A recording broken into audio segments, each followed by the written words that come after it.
Zimbabwe and Zimbabweans worldwide. I'm Magi, Magrazi, or Sharon, and tomorrow on the 15th of November is my birthday. And tafunga kuti ti celebrate nema female prisoners anenge ari kuchikurubi. Tingofarawo nemango madzimai, tichiwashare nyaya dzedu, tichitandarawo nawo, you know, because they're people. We don't want them to be forgotten.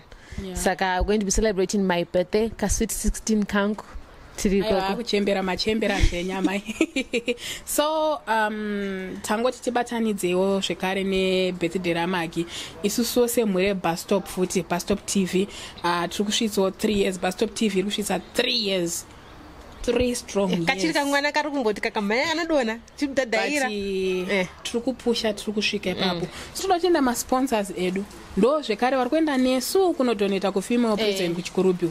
Saka toda kutenda Semi Bennett Foundation, Nash Pains, Jen Jam, Ruby Lynn, Jibilika, Zim Talent, Timber Properties, Sun Valley Audio and Visual, Boxit Media inenge iriko futi, Musica inenge iriko, Timber Properties inenge iriko, saka Proton inenge iriko futi. Saka toda kutendai nerutsigiro rwenyu masponsors anomira nesu. Thank you so much. Nokutendai.